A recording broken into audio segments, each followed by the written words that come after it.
बिस्मिल्लाहिर्रहमानिर्रहीम। Top story के साथ आपका मेज़बान अल्ताफ़ यानी हाज़िर खिदमत है।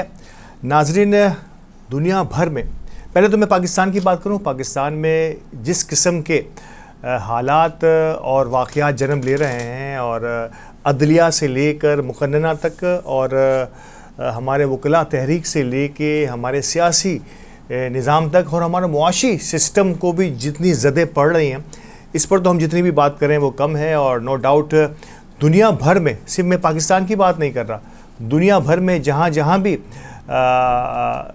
मामलात कुछ भी डेवलप होते हैं, पाकिस्तान के पर उसके असरात यकीनी तौर पर हम मुंतज होते हुए देखते हैं। और शायद ये पाकिस्तान की, इसे मैं इम्पोर्टेंस कहूँ या पाकिस्तान की अहमियत कहूँ या पाकिस्तान को बिला वजह कुछ और मामलात में घसीटना कहूँ, लेकिन ये हमारे साथ थ्रू आउट 1947 से, यानी कि 75 सालों से हम इस गुबार में बहते चले जा रहे हैं कि दुनिया में होने वाले किसी न किसी इवेंट को हम किसी न किसी अंदाज में अपने गले का तौक बनाते हैं।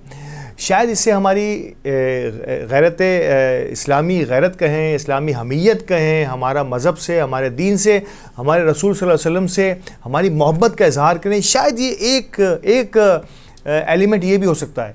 दूसरा एक एलिमेंट और भी है, मतलब दीन से रग़बत के लिए तो हमारे आसपास दीगर कई इस्लामी ममालिक हैं, लेकिन वो उस अंदाज से आगे नहीं बढ़ पाते। वो कुछ कर भी सकते हैं, वो इस पोजीशन में भी हैं कि वो इस मौके पर अपना रोल प्ले कर सकते हैं, वो नहीं करते।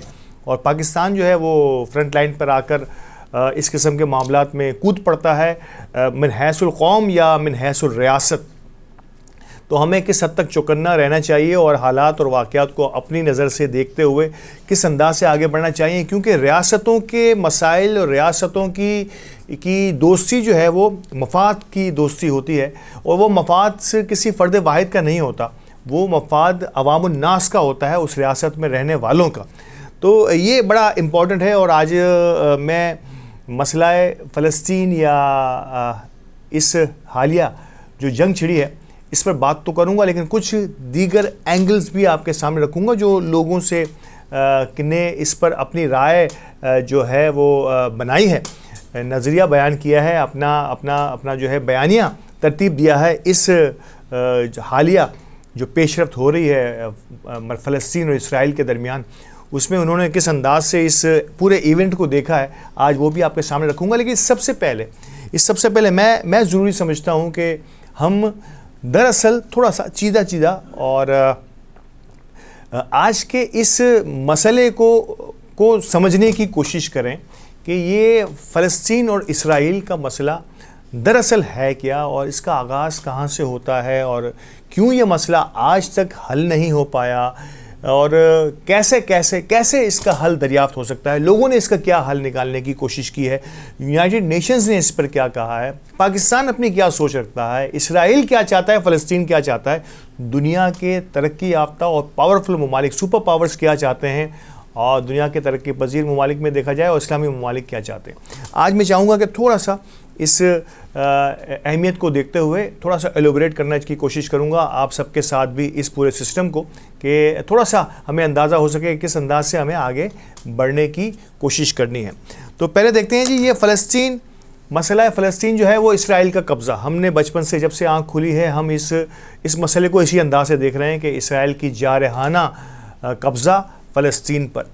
तो ये एक्चुअली क्या था, थोड़ी सी तारीख़ की तरफ जाता हूँ। ये दुनिया का कदीम तरीन इलाक़ों में से एक इलाक़ा है।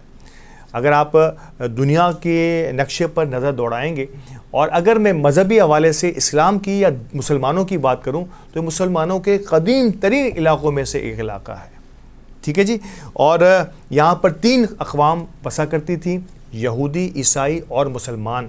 और बदकिस्मती ये हुई कि जब ये मसाइल का आगाज़ हुआ तो यही तीनों कौमें जो यहाँ बसा करती थी इस इलाके की अथॉरिटी लेने के हिस्से में आ गई। उन्होंने कहा कि ये इलाका हमारा है। हर एक के अपने अपने स्टेक्स हैं।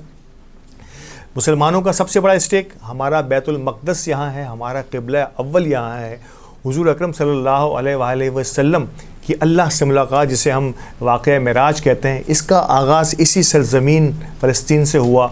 और क्योंकि हमारा बैतुल मक़दस है तो हमारा एक बुनियादी जुज़ जिसे हम कहते हैं हमारे दीन की असास है वो यहाँ से जुड़ी हुई है। तो मुसलमानों का एक बहुत बड़ा स्टेक है वह इस इलाके के साथ इस एतबार से है, और नो डाउट मुसलमानों की एक बड़ी अक्सरियत यहाँ मौजूद है जो इस इलाके को एक अलग नज़र से देखती है। और क़िबला अव्वल यकीनी तौर पर हर मुसलमान के लिए एक ईमान की सी अहमियत रखता है। तो ये तो एक बहुत बड़ा हमारा लगाव इस सरज़मीन के साथ, फ़लस्तीन के साथ लाजिम मलज़ूम है। दूसरी कौम बसने वाली यहाँ पर वो यहूदी कौम यहूद जिसे हम कहते हैं।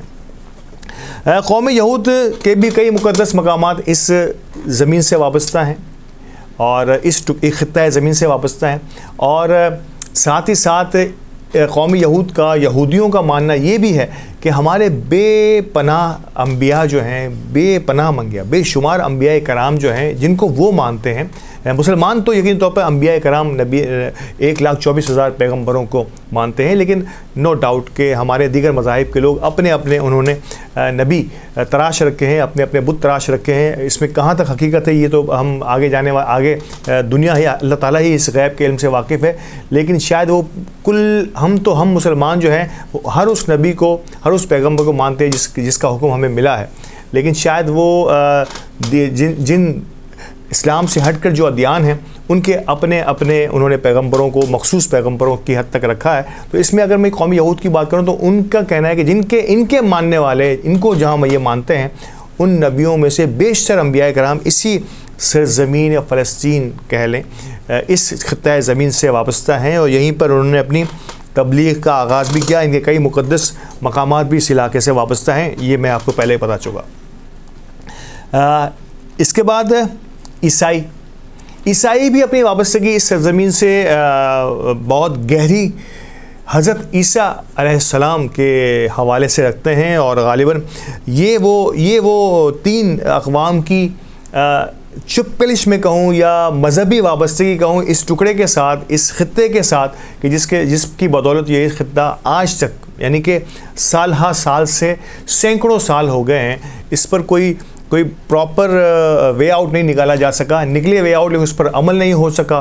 तो ये कम इल्मी रही उन इदारों की जिनको ये काम करना था। मैं आगे जाके बताऊंगा कि क्यों ये काम नहीं हो पाया है और क्यों नहीं होने दिया जा रहा। ये दो अलग अलग ऑप्शन है। एक तो काम हो नहीं रहा जैसे हमारे यहाँ होता है, और एक होता है काम होने ना दिया जाए। ये भी एक मनफियत का काम होता है, मुनाफा बख्श कारोबार होता है कि आप ये काम होने ही ना दें। बहरहाल इस पे हम गुफ्तगू करते हैं। हज़रत ईसा से वाबस्ता लोग की अगर मैं बात करूं, और तो यहाँ पर साल से क़िबला अव्वल पर मुसलमानों की हुकूमत रही है, और एक अरसे से अगर हम इसको अगर हम माजी की बात करते हैं तो सलाहुद्दीन अय्यूबी ने जो है वो इसी इलाके को फ़तह किया था। इसके बाद खिलाफत उस्मानिया का जो है वो का दौर भी शुरू हुआ। फिर पहले जंग अज़ीम होती है, पहले जंग अज़ीम के बाद यहाँ पे बरतानिया का कब्ज़ा हो जाता है, और नो डाउट ये जंग अज़ीम अव्वल जो है ये वो आगाज़ था इस इलाके में ज़्यादा शोरिश फैलाने का। इसके बाद सलीबी जंगों का आगाज़ होता है। इससे पहले अगर मैं जाऊँ तो सलीबी जंगों का आगाज़ होता है 1095 से लेकर 1187 तक। यहाँ पर सलीबी जंगों का आगाज़ भी रहा है, और बड़ी शोरिशें रहीं इस पर्टिकुलर इलाके के अंदर जिसमें मुसलमान, ईसाई और यहूदी आमने सामने रहे। पहली जंग अज़ीम के बाद दूसरी जंग अज़ीम, आप नाज़रीन गौर कीजिएगा, ये जंग अज़ीम उन जंगों को कहा जाता है जहां दुनिया के बेशतर ममालिक, बेशतर सुपर पावर्स जो हैं वो आमने सामने होते हैं। मैं और आप बखूबी वाकिफ़ हैं, जर्मनी के हिटलर, रशिया और अमेरिका खुद इटसेल्फ, वेस्ट, ये तमाम जो है वो उन जंगों में, बरतानिया, ये सब उन जंगों में शरीक हुआ करते थे। जापान में भी इसका हिस्सा रहा एक ज़माने में, बड़ी सुपर पावर और एटमी पावर हुआ करता था और फ़ौजी ताकत हुआ करता था। खैर इसके बाद एटम बम के गिराए जाने के बाद अमेरिका की जानिब से जापान ने फिर अपनी बहुत सारी चीज़ों को कट डाउन किया, और अब वो एक पीसफुल कंट्री के तौर पर सिर्फ और सिर्फ टेक्नोलॉजी की बात करता है। बहरहाल ये दूसरी जंग अज़ीम के बाकी की बात जो है यहाँ पर बरतानिया का तसल्लुत रहा। बरतानिया के तसल्लुत के बाद यूनाइटेड नेशंस में ये थ्योरी पेश की गई। ये दो यूनाइटेड नेशंस ने इस पर अपना अमल दखल का आगाज़ किया और कोशिश की। मेरा ख्याल ईमानदाराना कोशिश होती तो शायद ये मसला हल हो चुका होता, लेकिन वो ईमानदाराना कोशिश नहीं थी, जिसके बायस ये मसला आज भी सर उठा रहा है और किस हद तक उठा रहा है इस पर भी हम बात करेंगे। तो यूनाइटेड नेशंस ने पूरी कोशिश की कि इस इलाक़े को दो बराबर या ज़्यादा आबादी का तनासुब रखने के हिस्से में दो हिस्सों में तकसीम कर दिया जाए। एक को जो है उन्होंने यहूदी रियासत, यानी कि जहाँ यहूदी अक्सरियत में रहा करते थे, वहाँ उसके हवाले कर दिया जाए। ये रेजोल्यूशन है यूनाइटेड नेशंस की, और ये कमोबेश 1948-47 की ही मैं बात कर रहा हूँ। और एक इलाका जो है वो अरब्स के हवाले किया जाए, और ये इसका एक मुनसिफाना हल निकालने की कोशिश की गई थी, जबकि कहा यह जा रहा है कि वहाँ पर यहूदियों की कोई रियासत थी ही नहीं, लेकिन क्योंकि रियासत बनानी थी यहूदियों की, तो ये एक उस वक्त का बहरहाल एक काबिल अमल, काबिल फ़हम, या कम अज़ कम एक पीसफुल रेजोल्यूशन था, पीसफुल इसका हल निकाला गया, पुरअमन हल हुआ और इस पर मामलात तय हुए, कमोबेश जिसे हम तय कहते हैं। यहाँ पर नाज़रीन एक बड़ी अहम तरीन बात पर हमें गौर व फिक्र करना होगा कि जब ये मरहला तय पा गया कि एक रियासत यहूदियों की होगी और एक रियासत मुसलमानों की होगी, यहूदियों ने उस रियासत को फौरी तौर पर इस्टेब्लिश किया। इनके आपस के इत्तेहाद और यकजहती की मैं बात कर रहा हूँ कि उन्होंने इस रियासत को फौरी तौर पर इस्टेब्लिश किया। जो मैं मेरी समझ में आया और जो मैंने अब तक की स्टडी की है, जो मैंने सुना है, उसी कॉन्टेक्स्ट में मैं ये बात कर रहा हूँ। लेकिन बदकिस्मती से जो अरब रियासत वजूद में आई थी, उस पर कोई खातिर ख्वाह अमल नहीं हो पाया, वो रियासत नहीं बन पाई, और बदकिस्मती से उस पर दो स्टेक होल्डर्स ने, दो ममालिक ने, दो पड़ोसी ममालिक ने अपना अपना स्टेक या अपना अपना असर और रसूख ज़ाहिर करना शुरू किया। शाम और उर्दन, ये दो ममालिक थे जो उस अरब रियासत पर अपना तसल्लुत ना कहूँ, अगर मैं अपना असर और रसूख कायम करने की कोशिशों में मसरूफ़ हो गए। और ये था वो नुक्ता आगाज़ कि अगर उस वक्त फ़लस्तीन की रियासत को आज़ाद रियासत के तौर पर ममालिक यकीनी तौर पर ज़रूरत थी वहाँ पर किसी सपोर्ट की, तो ममालिक सपोर्ट तो ज़रूर करते, लेकिन अपने अपने मसाइल को इस पर फ़ौक़ियत ना देते। कई ममालिक के आपस के रंजिशें होती हैं, आपस के मामलात होते हैं, वो उसके बेशुमार डायमेंशंस हो सकती हैं।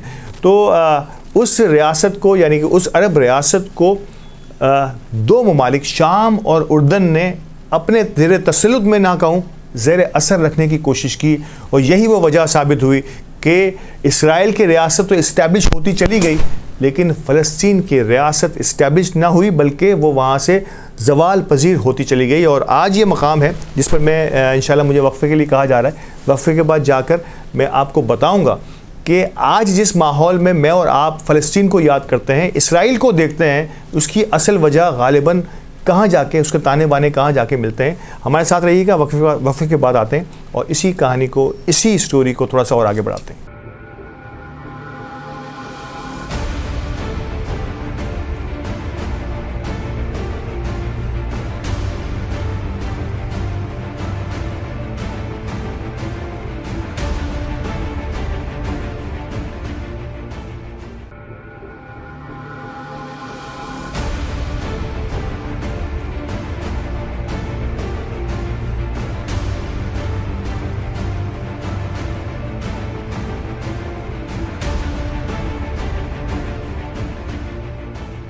वेलकम बैक नाजरीन। वक्फे के बाद मैं हाजिर हूँ और बात में कर रहा था कि इसराइल की रियासत तो इस्टेब्लिश हो गई और इसके लिए कोशिशें शुरू हो गई। वेस्ट और अमेरिका ने इस पर अपनी जो है वो रियासत, अपनी सिफारती कोशिशों का आगाज़ किया और दुनिया को बावर कराने की कोशिश की गई कि इसराइल को एज एन कंट्री, एक सॉवरन कंट्री जो है तस्लीम किया जाए, इसराइल को तस्लीम किया जाए। आपको याद होगा नाज़रीन कराम के जब हमें आज से कोई 15, 20, 25 साल पहले या 50 साल पहले पासपोर्ट मिला करता था तो उस पर बाकायदा इसराइल का नाम दर्ज हुआ करता था कि इसराइल के लिए पासपोर्ट काबिल अमल नहीं है, यानी कि ये पासपोर्ट पाकिस्तान ने इसराइल को उस वक्त भी तस्लीम नहीं किया था और आज भी तस्लीम नहीं किया गया। इसराइल को तस्लीम करने के लिए पाकिस्तान पर मुख्तलिफ अदवार में जब जब भी प्रो अमेरिकन गवर्नमेंट्स पाकिस्तान में रही हैं उनके वहाँ उस वक्त ये शोशा उठाया गया इसराइल को तकसीम, लेकिन भरपूर अवामी प्रेशर रहा हमेशा से उन रियासतों पर,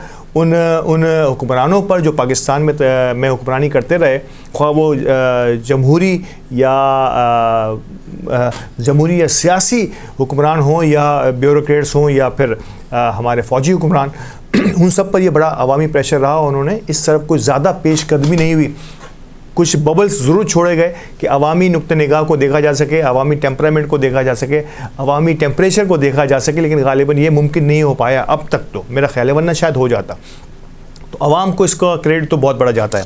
बहरहाल ये दो रियासतें शाम और उर्दन जो हैं वो इस मामले की तह तक ना पहुँची, और जिस घर में लोग ही अपनी आपस में मुत्तहिद ना हों और जिस मुल्क में अवाम ही या उसके आसपास के पड़ोसी ही मुत्तफिक ना हो, तो वहाँ पर अंदर के दुश्मन को पूरा मौका मिलता है। और यही हुआ डिवाइड एंड रूल, जिस पर मुसलमानों ने कभी भी फौकियत नहीं दी और दुनिया हमसे खेलती रही। दुनिया भर में जहाँ भी मुस्लिम ममालिक की अगर हम बात करते हैं, बदकिस्मती है, ये इंतहाई बदकिस्मती है कि कहाँ एक बहुत बड़ा एक आलमगीर दीन हुज़ूर अकरम सल्लल्लाहु अलैहि वसल्लम की ज़रिए हमें मिलता है, अल्लाह ताला का पैगाम हमें मिलता है, शायद दुनिया में उसकी मिसाल नहीं मिलती। और जहाँ हम मुसलमान ममालिक पर निगाह दौड़ाते हैं तो हम हर साल हमारी दुआओं में कुछ 1-2 ममालिक का इजाफा हो जाता है, बोस्निया, चेचनिया, और मतलब आप नाम लीजिए। कश्मीर तो हम भुगत ही रहे हैं, और कश्मीर जिस अंदाज से कश्मीरियों पर जुल्म और सितम ढाए जा रहे हैं, ये मैं और आप बखूबी वाकिफ़ हैं। तो मुसलमानों जहाँ भी दुनिया में ज़ेर तसल्लुत लोगों को अगर हम देखें, और मुसलमान हुक्मरान जो कर सकते हैं, वो ममालिक जो कर सकते हैं, इनके लिए उनकी स्टेक्स जो हैं वो इन मुल्कों के साथ ज़ीरो भी नहीं होते। जबकि आप अगर दुनिया के गैर मुस्लिम ममालिक को देखें तो वो तो जो है वो हाथों हाथ जो है वो अपने ममालिक को निकाल के उनको अलग मुल्क बनवा देते हैं। मशरिकी तैमूर का वाक़या आपको याद होगा, किस अंदाज से एक जो है वो सोरिश उठती है, वहाँ पे कुछ मसाइल पैदा होते हैं, अलहदगी की तहरीक शुरू होती है, वो अलहदा हो जाते हैं, अलग मुल्क बन जाता है। और हमारे यहाँ कश्मीर जो है वो साल से पेंडिंग होता चला जाता है, क्योंकि हमारा इत्तेहाद नहीं है और हम आपस की लड़ाइयों में और अपने ज़ाती मफादात की, अपनी ज़ाती हुक्मरानी की लड़ाई के अंदर हम ज़्यादा अपने आप को वो समझते हैं, ज़्यादा डीपली इसमें इन्वॉल्वमेंट समझते हैं, जिसके बायस हमेशा से ऐसा रहा है और ऐसा होता रहेगा। जब तक भी हम मुत्तहिद नहीं होंगे, यकजहती का मुजाहरा नहीं करेंगे, ये हमारे साथ होते रहना है, ये ऐसा ही होता। तो मैं थोड़ा सा और आगे कहानी को लेके जाऊँ। यूनाइटेड नेशंस ने 2 टुकड़े कर दिए, और उस एक टुकड़े को तो इसराइल ने तस्लीम कराने की कोशिश शुरू कर दी, लेकिन फ़लस्तीन वाला टुकड़ा जो है उर्दन और शाम की चुपकलिश के बायस आगे बढ़ता चला गया। यहाँ पे इसराइल को मौके मिलते रहे। इसराइल की आबादगारी आप और हम जानते हैं, इस आबादगारी का मसला ये था कि वो आहिस्ता आहिस्ता उस अरब हिस्से को हड़प करने की कोशिशों में मसरूफ़ होता नज़र आया। आहिस्ता आहिस्ता उसने अपनी पेशकदमी शुरू की, और एक वक्त, आज के वक्त में अगर हम देखें, उसने इतने ईसाइयों को, इतने यहूदियों को वहाँ आसपास आबाद कर लिया है कि अब वो अरब रियासत 2 छोटे छोटे टुकड़ों में, और एक इस तरफ और एक दाएं जानिब और एक बाएं जानिब, यानी कि उन दोनों के दरमियान जो है वो यहूदी आबाद हैं।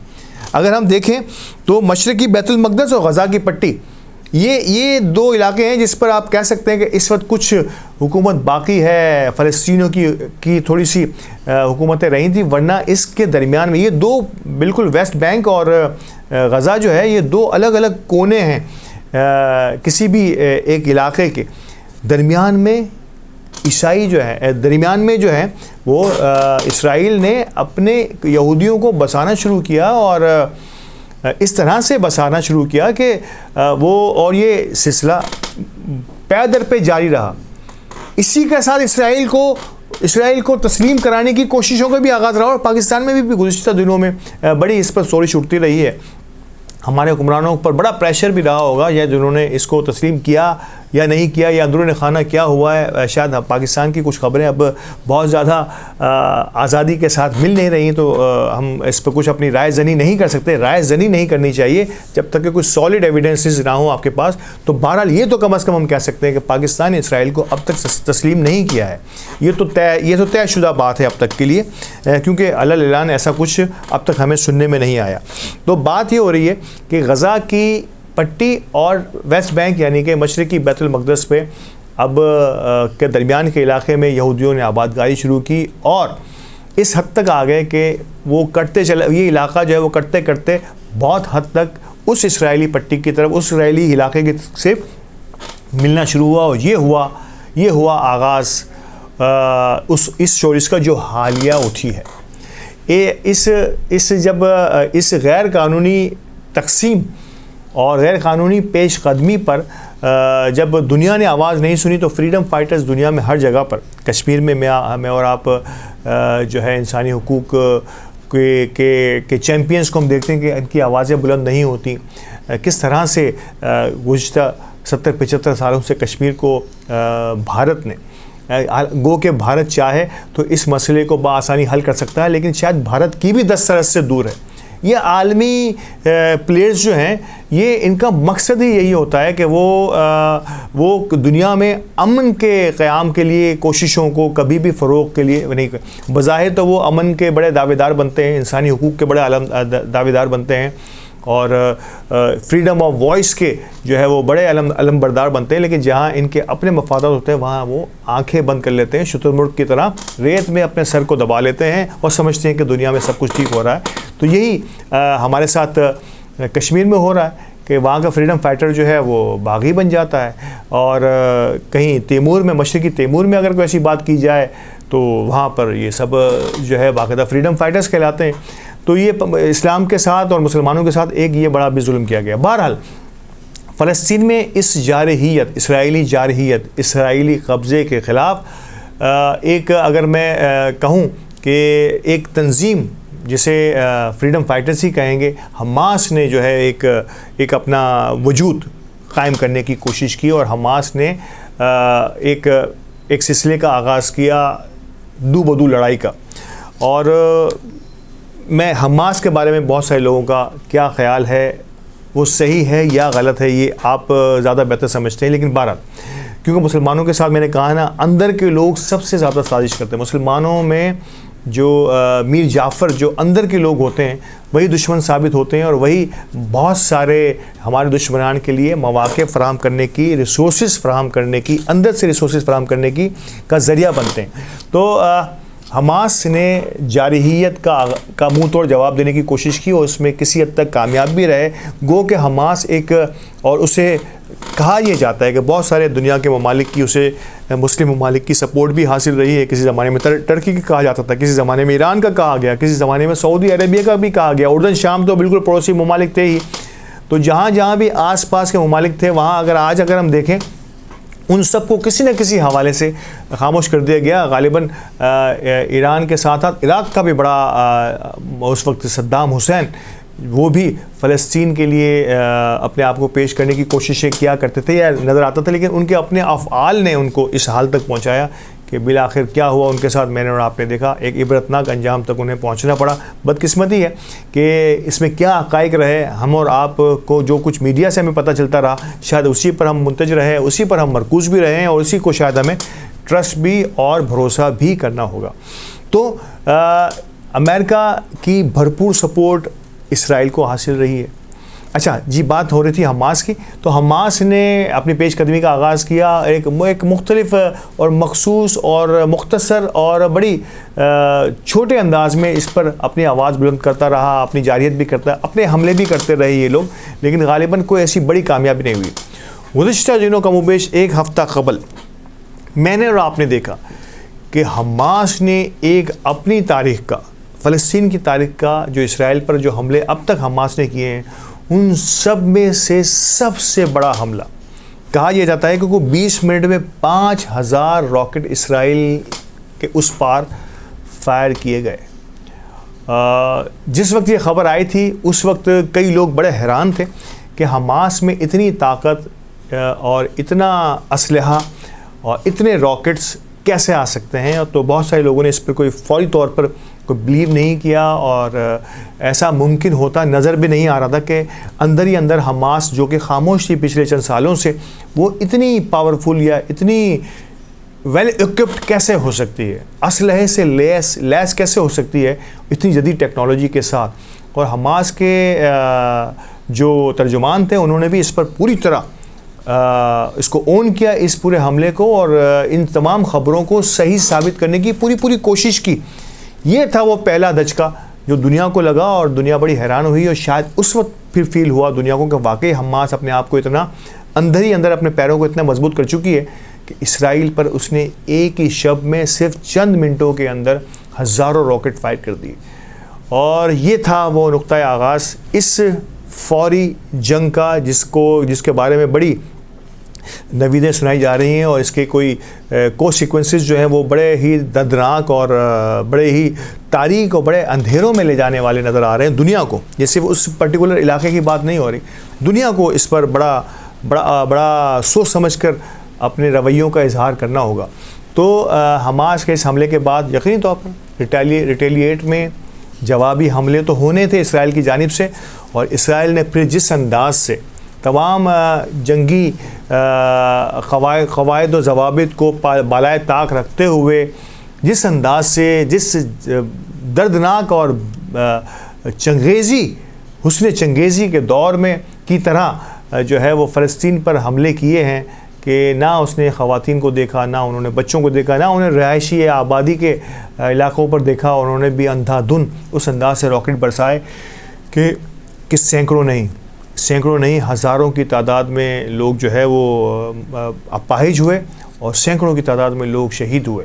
और शायद ये जंग अब रुकने का नाम नहीं ले रही, क्योंकि एक जानिब एक सुपर पावर अमेरिका की मैं बात करूं और वेस्ट की बात करूं, यूरोप की बात करूं, उन तमाम ने, कनाडा की बात करूं, उन तमाम ने जो है वो इसराइल की हिमायत का ऐलान किया है और फ़लस्तीन और हमास को उन्होंने निगलेक्ट किया है, उसको उन्होंने जंगी उसूलों के पाबंद ना होने का कहा। और यकीनी तौर पर इंसानी हुकूक के हवाले से देखा जाए तो ये मुझे ज़ाती हैसियत में और तमाम बयानियों को भी अगर देखा जाए तो ये एक ऐसा हमला था जो बड़ा ही जो है वो हैरत अंगेज़ था सबके लिए। तो एक तरफ एक सुपर पावर और बहुत सारे बड़े मुल्क खड़े हैं, दूसरी तरफ के मुल्कों को अगर देखा जाए तो यकीनी तौर पर वहाँ भी सूरत हाल कुछ ऐसी ही है कि अलल ऐलान अगर मुस्लिम ममालिक को देखा जाए तो सिर्फ़ और सिर्फ ईरान ने जो है इस अहम तरीन मसले को ओन किया है और हमास की हिमायत का ऐलान किया है और फ़लस्तीन की हिमायत का ऐलान किया है। तो और दीगर कौन से ममालिक हैं जो इस जंग में कूद सकते हैं। इसके अलावा रशिया ने अमेरिका को धमकी दे दी है इसी पॉइंट ऑफ व्यू को देखते हुए, और जिस अंदाज से ये बड़े ममालिक आमने सामने आ रहे हैं, कहीं ये तीसरी जंग अज़ीम की तरफ पेशकदमी तो नहीं हो रही। नाज़रीन कराम, वक्फे के बाद आता हूँ और थोड़े से और कुछ ऐसे एलिमेंट्स को इस स्टोरी के साथ शामिल करते हैं कि अगर ये तीसरी आलमी जंग की तरफ मामला जाता हुआ नज़र आ रहा है तो दुनिया आज कहाँ खड़ी है और दुनिया को अब क्या करना चाहिए। दानिशमंदी के इस दौर के अंदर हमें क्या दुनिया तीसरी जंग अज़ीम अफोर्ड कर सकती है। हमारे साथ रहिएगा, वक्त के बाद हाजिर होते हैं और इस मौजू को अपने आखिरी नुक्ते की तरफ ले जाके इसको रैप अप करते हैं।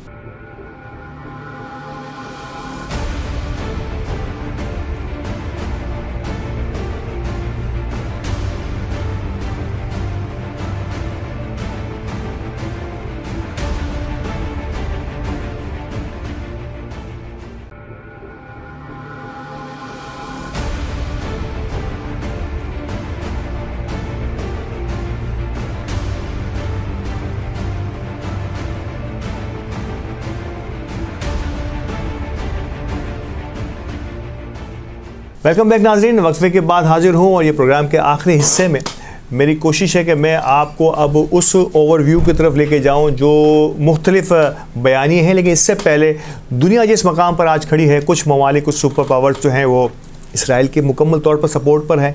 कुछ सुपर पावर्स और ममालिक जो हैं, बड़े ममालिक जो हैं, वो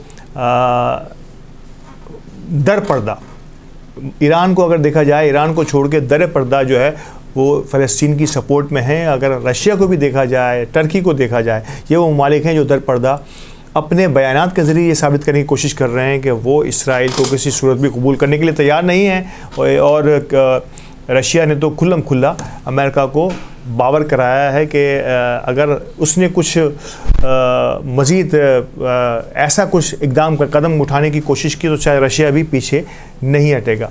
आलमी जंग का ख़तरा बढ़ता चला जा रहा है। पाकिस्तान कहाँ खड़ा है? पाकिस्तान ने अब तक अगर रियासत की तरफ से अगर देखा जाए तो अब तक कोई ऐसा सॉलिड जो है बयानिया अब तक सामने नहीं आया है।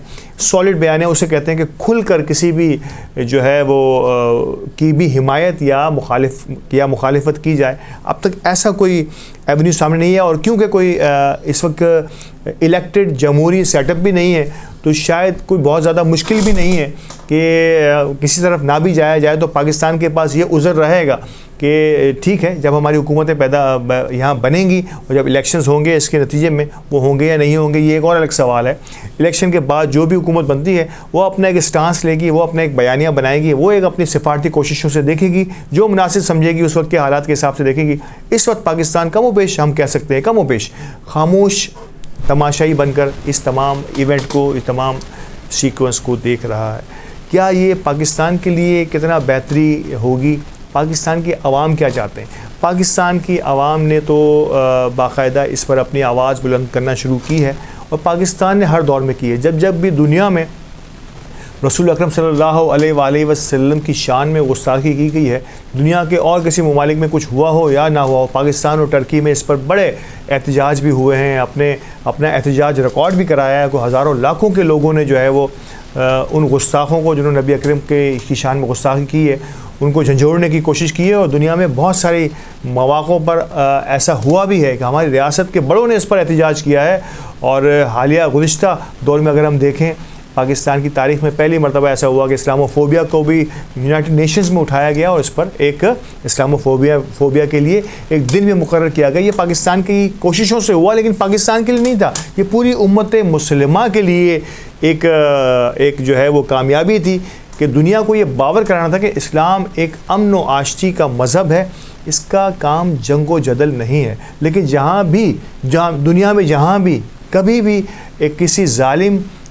कोई जालिम मज़लूमों को दबाने की बेपनाह कोशिशें करता रहेगा तो फिर एक वक्त ज़रूर ऐसा आता है जब रिटेलिएशन आती है, जब जवाबी हमले होते हैं। और ये वो जवाबी हमला है जो हमास ने कोशिश की है।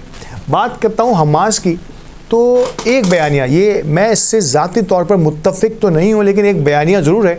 क्या हमास को इसराइल की पावर का, इसराइल की जदीदियत का, इसराइल के पास मौजूद जदीद तरीन असलहे का, जवाबी हमलों का इल्म नहीं था कि इसने ऐसा एक हमला कर दिया कि इसराइल ने जब जवाबी हमला किया है तो सैकड़ों की तादाद में फ़लस्तीनी मरा, तो शहीद तो वही फ़लस्तीनी बच्चे और ख़वातीन और मासूम लोग ही हुए हैं। तो क्या ये सही था? बहुत सारे लोगों ने जो बयानिए, जिससे शायद मैं मुत्तफ़िक ना हूँ, लेकिन उन्होंने ये बयानिया ज़रूर पेश करने की कोशिश की है कि हमास को मज़ीद कुछ वक्त लेना चाहिए था, इसके कुछ पीसफुल सोल्यूशन की तरफ जाना चाहिए था। इसमें कोई शक की बात नहीं है। मैं इस बात को कभी भी रद्द नहीं कर सकता कि जुल्म की एक इंतहा होती है। मैं और आप दूर बैठकर बहुत सारी चीज़ों को अपने अंदाज में, अपनी आंखों से देख रहे होते हैं, लेकिन उस खित्ता ज़मीन में बसने वाले लोग उसे अपने अंदाज में देखते हैं। और एक वक्त ऐसा आता है कि उनका सब्र का पैमाना लबरेज होता है। तो शायद ये हमास का सब्र का पैमाना लबरेज हुआ, लेकिन एक मैंने पॉइंट ऑफ व्यू ज़रूर आपके सामने रखा कि कहीं हमास ये गलती तो नहीं कर बैठा, जल्दबाजी तो नहीं हो गई, कोई ऐसा नुक्ता तो नहीं दे दिया गया दुश्मनान इस्लाम को या दुश्मनान फ़लस्तीन को कि वो इसको पॉइंट बनाकर, इसको हाईलाइट कर इसे जूम करते हुए अब इसराइल के लिए राहें हमवार करें। मैं और आप देख रहे हैं कि इसराइल में जो अमवात हुई हैं फ़लस्तीन के पहले अचानक हमले, जी हाँ, हमास के अचानक हमले के बाइस, तो CNN पे एंकर्स जो है वो रोते हुए नज़र आए, रोते हुए नज़र आए उन अमवात पर जो इसराइल में हुई हैं। तो क्या फ़लस्तीन में अब तक लोग नहीं मरे? कश्मीर, बोस्निया हर्ज़ेगोविना, चेचनिया में लोग नहीं मरते? मशरिकी तैमूर में लोग नहीं मरे? यूक्रेन में जो है वो जो मामलात हुए, क्या वहाँ पे इंसान नहीं मरा? तो क्या इंसान इसराइल में ही होते हैं? तो ये दुनिया की जो ये तफरीक है ना, ये किसी हमारी समझ से बालातर है। क्या इन्हीं का इंसान है? क्या इन्हीं के इंसानों में वो खून होता है? क्या मुसलमानों में वो खून नहीं होता, या मजलूमों में वो खून नहीं होता? जालिमों का ही खून होता है। तो ये बड़ा अहम तरीन टॉपिक था जिस पर जो है वो मगरिबी मीडिया ने बड़ा ही सर उठाने की कोशिश की है, लेकिन इसका भरपूर जवाब भी हमारे जो इस्लामिक मीडिया है वो बगाहे देता रहा है, और ऐसा मौका बार बार नहीं आता। तो ये वो जो सब्र का पैमाना हमास का लबरेज हुआ, एक बयानिया ये भी है कि कहीं हमास ने ये मौका तो नहीं दे दिया आलमी ताकतों को जो इसराइल को तस्लीम करने के लिए और फ़लस्तीन को ख़ित्ता ज़मीन को इस कुर्रा ज़मीन से मिटाने की ये कोशिश करार ना दे दे, और ये कोशिश होती हुई नज़र भी आ रही है। लेकिन न जाने क्यों मुझे बड़ा ट्रस्ट आ रहा है इस वक्त हमास पर कि हमास ने जिस अंदाज से पेशकदमी की है, तो शायद ये वक्ती तौर पे नहीं होगा। मेरा ख्याल एक बहुत बड़ी प्लानिंग होगी। कहा यह जा रहा है कि हमास ने बड़ी पेशकदमी, तेज़ी से पेशकदमी भी की है, और वो इलाके जिन पर इसराइल ने अपना तसल्लुत, गैर कानूनी तसल्लुत कायम किया था, उसको छुड़ाने की भी कोशिश की है, और वहाँ पे बेशुमार फ़ौजियों को, बेशुमार हायर अथॉरिटीज़ को उन्होंने यरगमाल भी बना लिया है, क़ैद कर लिया है, और इस क़ैद के बदले यकीनी तौर पर वो बहुत सारे अपने जो है वो अपने जो मुतालिबात हैं उसको मनवाने की कोशिश करेंगे। और इस मुतालिबात के लिए सुना यही है कि कुछ इस्लामी ममालिक में, मैं ये नाम नहीं लेना चाहिए, लेकिन कुछ इस्लामी ममालिक में उस पर पेशरफ्त, यानी कि उस पर कुछ बातचीत का, गुफ्त व शुनीद का आगाज़ भी हो रहा है। तो अगर इस बात में सच्चाई और हक़ानियत है कि इसराइल टेबल पर बैठने के लिए तैयार हुआ है, तो फिर तो इसे हम हमास की और फ़लस्तीन की कामयाबी कह सकते हैं, क्योंकि इतने बड़े दुश्मन को और जो असलहे से लैस हो, जिसके पास जदीद टेक्नोलॉजी हो, उसको टेबल पर लाकर बैठने पर मजबूर करना ही एक बहुत बड़ी कामयाबी होती है। और अब इसका नतीजा क्या निकलेगा? क्या ये नताइज, क्या अगर ऐसे कोई मुज़ाकरात हो रहे हैं, नंबर 1 एक तो हो रहे हैं या नहीं, और अगर होते हैं और इसमें कामयाबी का उनसर क्या रहेगा? क्या ये कामयाबी वक्ती होगी या देरपा होगी? क्या ऐसी कोई लाइन ड्रॉ कर ली जाएगी कि इसके इस तरफ इसराइल रहे, इसके इस तरफ फ़लस्तीन रहे, दोनों ही अवाम आपस में अमन व आशती और यूनाइटेड नेशंस की उस रेजोल्यूशन के मुताबिक अपने मामलात को आगे की तरफ लेके जाएं? ये आगे आने वाला वक्त बताएगा। मुझे नहीं पता कि मीडिया, मगरबी मीडिया या हमारा मशरकी मीडिया इसको किस हद तक बेहतर अंदाज में रिपोर्टिंग करेगा, क्या हमें वहाँ के सही हक़ाइक़ मालूम हो पाएंगे या नहीं। लेकिन सोशल मीडिया वो एलिमेंट, वो टूल है जिसके ज़रिए हमें बहुत सारी चीज़ों का इल्म हो जाता है और होता रहेगा। तो सोशल मीडिया से कनेक्ट रहना पड़ेगा, और सोशल मीडिया से कनेक्ट रहने का आसान तरीन तरीका और बहुत सारे साथ साथ यूट्यूब भी है, और हमारा ये विनेस चैनल भी सोशल मीडिया पर भी अवेलेबल है और सेटेलाइट चैनल्स पर भी अवेलेबल है। तो आप हमारे साथ कनेक्ट रह सकते हैं, दुनिया के मज़ीद हालात को देखने के लिए हमारे प्रोग्राम्स के साथ कनेक्ट रह सकते हैं। टॉप स्टोरी पे अगले हफ्ते को एक बार फिर हाजिर होंगे और किसी नई स्टोरी के साथ आपके सामने हाजिर होंगे। आज की स्टोरी को यहीं इख्तिताम पज़ीर करते हैं। दुआ है कि अल्लाह ताला फ़लस्तीन को फ़तह नसीब फरमाए और दुश्मनान इस्लाम को गारत फरमाए। इस दुआ के साथ आज के इस प्रोग्राम को इख्तिताम तक ले जाते हैं। इंशाअल्लाह अगले प्रोग्राम में नई स्टोरी के साथ दोबारा हाजिर होंगे। अल्लाह ने के बाद।